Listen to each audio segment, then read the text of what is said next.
What's wrong? Shh, shh, shh. Darling, it's fine. I'm here now. Shh, shh, shh, honey, you'll be fine. You'll be fine. Oh, you had a nightmare. Oh, baby, you're fine. I'm here. I won't let anybody hurt you. No. Do you want to talk about it or not? No? Oh, that's alright.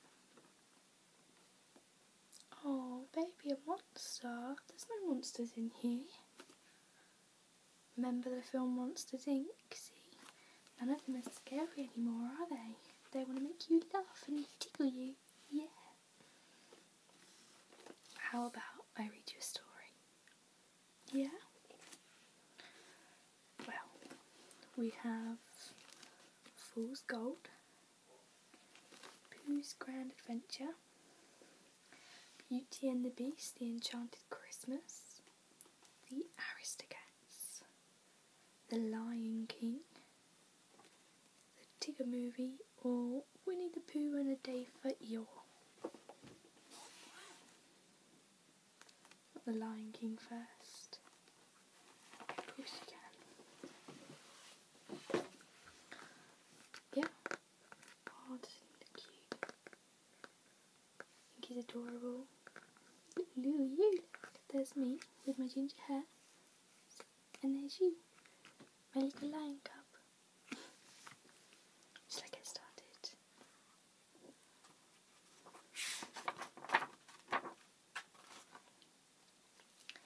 The animals came from far and near across the dusty African plain.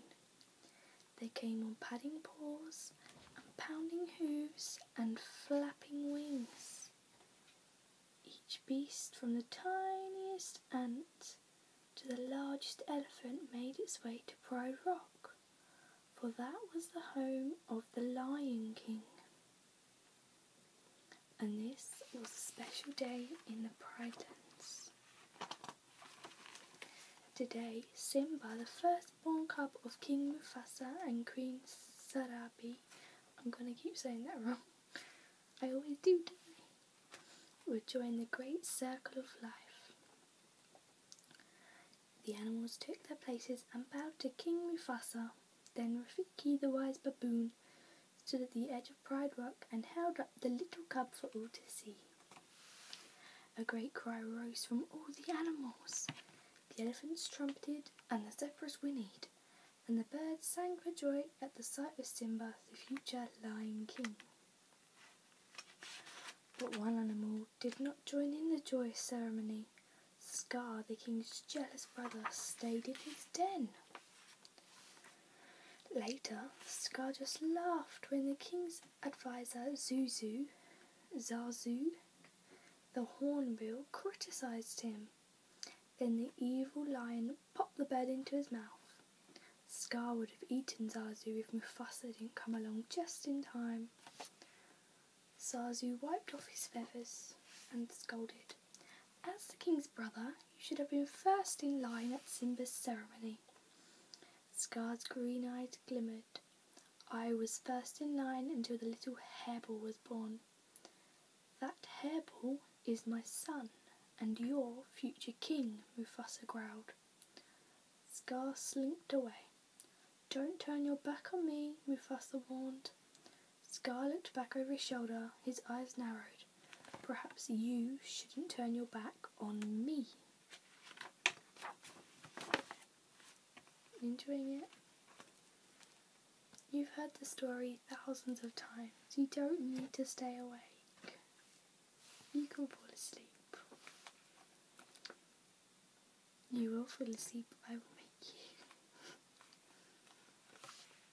Simba grew quickly. One morning, Mufasa took his son to the top of Pride Rock and told him, "The circle of life never stops turning. One day the sun will set on my time as ruler and rise as king with you. Then everything the light touches will be yours." "What about that shadowy place?" Simba asked. Mufasa declared, "You must never go there. Suddenly, Zazu swooped down and squawked, "Hyenas in the Pride Lands!" Mufasa frowned. "Zazu, take Simba home." "Oh, Dad, can't I come?" Simba whined. Yeah, Mufasa shook his mighty mane. No. Fighting savage hyenas was no job for a cub. Later, Simba asked his Uncle Scar about the shadowy place. An evil plan formed in Scar's mind. "Only the bravest lions go to the elephant graveyard," Scar told him. He knew the foolish cub would go there just to prove his bravery. Scar was right. Simba couldn't wait to go to the elephant graveyard with his best friend Nala. But how could they go with Zazu watching every move they made? "We've got to teach the Dodo. Why can't I speak?" Simba whispered. Nala giggled and agreed. Soon the two friends found a way to escape their feathered babysitter. Before long, the young lions had reached the dark, mysterious place beyond the borders of the Pride Lands. Giant bones poked out of the ground. "It's kind of scary," Nala whispered. "Let's check it out," Simba said. "I laugh in the face of danger." "Ha ha!" "Hee!"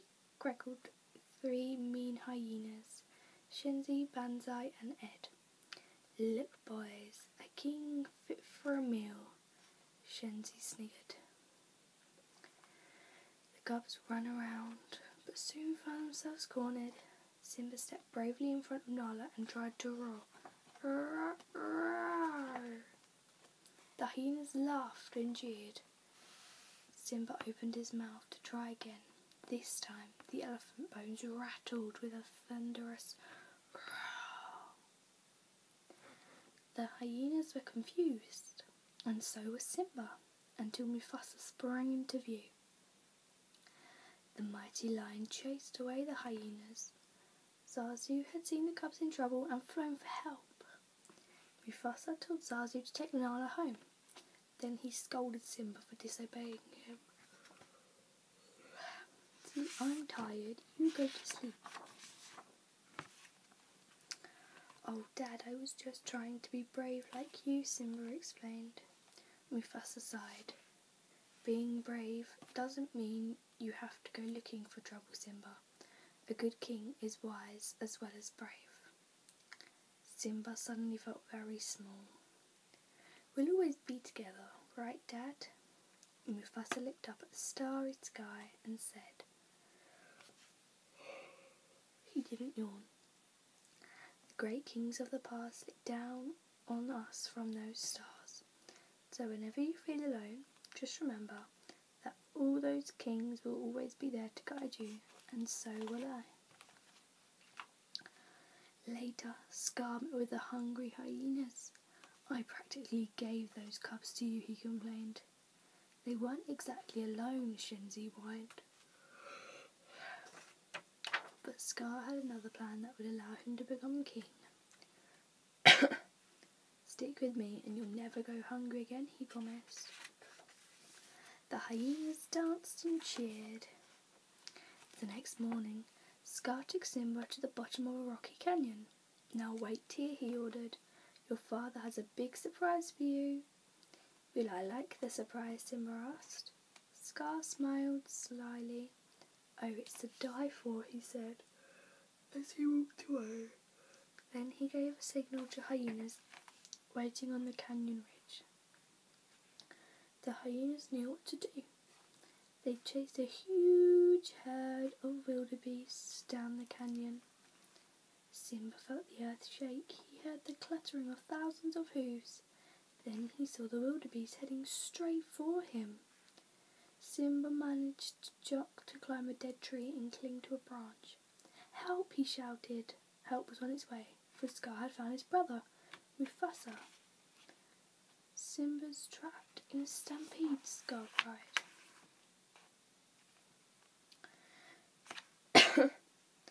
Just as Scar had planned, Mufasa rushed to Simba's rescue. He lifted his son to safety, but then fell under the rushing tide of hooves. Dad, Simba shouted. He couldn't see anything through the huge dust cloud. Mufasa tried to pull himself up the steep rocks. From above, Scar watched his brother struggle. "Help me, brother, help me," Mufasa pleaded. Scar reached for Mufasa's paws. He pulled his brother close and whispered, "Long live the king." Then Scar let go and watched Mufasa tumble down the steep slope. Are you getting sleepy yet? Come on, you, sleep. When the stampede was over, Simba found his father lying lifeless in the dust. "No," Simba wailed. Scar came to the sobbing cub's side. "What have you done?" he accused. There were wildebeest everywhere. "He tried to save me." "It was an accident," Simba said in a rush. "I didn't mean to, of course not. But if it weren't for you, he'd still be alive." "What will your mother think?" Scar demanded. Simba looked stricken. "What should I do?" "Run away," Scar advised. "Run away and never come back." Scar watched Simba run. Then he sent the hyenas after him. The hyenas chased Simba to the border of the Pride Lands. The cub divided into a thicket of thorns at the edge of the great desert. The hyenas looked at the sharp thorns and then at the desert. "The cub won't last a day out there," Shenzi declared. "I think we're about halfway through." Simba ran until he could run no more. The thirsty cub collapsed on the sand, and vultures circled him hungrily. But Timon the meerkat and his fat friend Pumbaa the warthog chased away the vultures, and Simba woke up in their jungle home. "Where are you from?" Timon asked. Simba sighed. "It doesn't matter. I can't go back." "What did you do, kid?" Pumbaa wondered. "Something terrible," Simba replied. Timon shrugged. "Who cares? You've got to put the past behind you. Hakuna Matata." "What?" Simba asked. "Hakuna Matata," Timon repeated. "It means no worries." "That's the motto we live by, and here's what we live on." Timon showed Simba a wiggly insect. Simon watched Pumbaa eat a grub, slimy but satisfying, the warthog said with a burp. Simba frowned, but he ate the big grub. Then the cub smiled and said, "Hakuna Matata."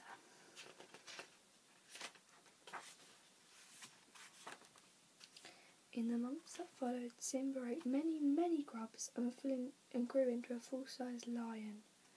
Most of the time, he was happy with his friends Timon and Pumbaa. Yet he missed his mother and often thought of his father. One night, they gazed up at the stars, and Simba remembered what his father had told him. He wondered if the great kings of the past really were looking down from those stars, because Simba felt very alone. The next day, Simba heard Timon scream. The young lion raced to the rescue. A hungry lioness was about to pounce on Pumbaa, who was stuck under a log. Timon bravely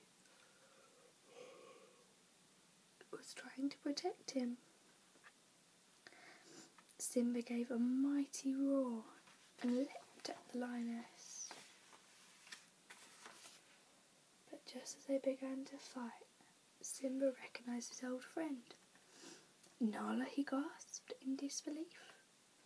The lioness looked deep into the eyes of the handsome young lion and whispered, "Simba, Scar told us you were dead." Nala told Simba how terrible things were. Now that King Star and his hyenas ruled the Pride Lands, there was no food or water for many of the animals had fled. "But you can come back and become king, then everything will be right again," Nala said.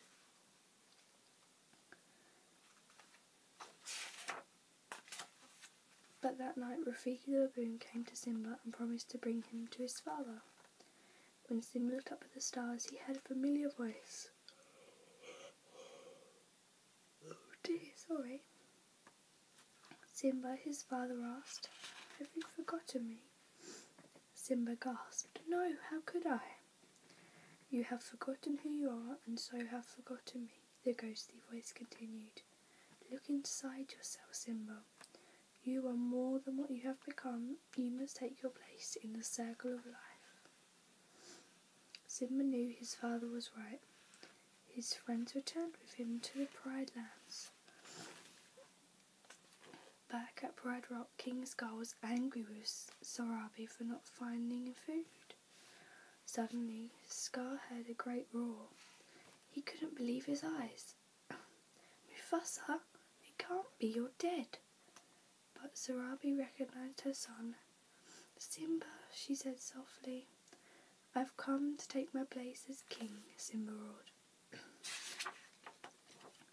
But Scar would not back down so easily. Simba leapt at Scar, but the villain slipped away. Instead, the hyenas rushed at Simba. Pride Rock echoed with the hideous laughter as the hyenas forced Simba to the edge of a cliff. Scar walked up to the exhausted young lion. "Your daddy isn't here to save you this time," Scar taunted. Then he pushed Simba off the cliff. Simba's claws scrambled for a hold on the steep slope. "This looks familiar," Scar sneered. "Oh yes, I remember. It's just the way your father looked before I killed him." At last, Simba knew the truth. With a mighty roar, he leapt at Scar. Meanwhile, Timon and Pumbaa and the lioness had chased the hyenas off the Pride Rock.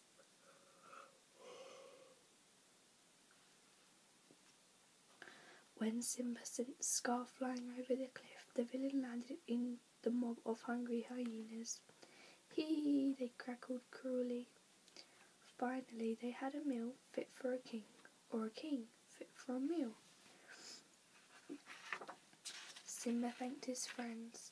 Then he walked to the top of Pride Rock. His roar echoed through the Pride Lands. The rightful king had taken his throne. The plains were soon lush and green again. The animals returned and the hunting was good once more. Simba knew that the king must have a queen, so of course he chose the beautiful Nala.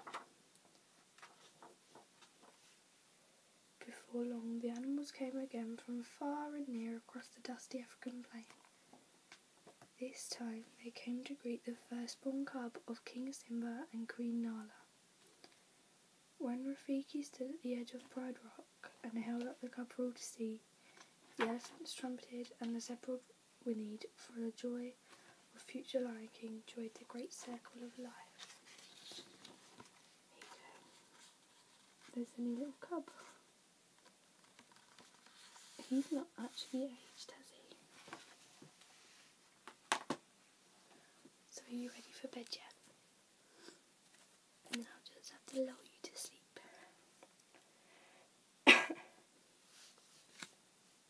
I'll do what I used to do when you were a baby. Right, now you are going to go to sleep, remember? Roar.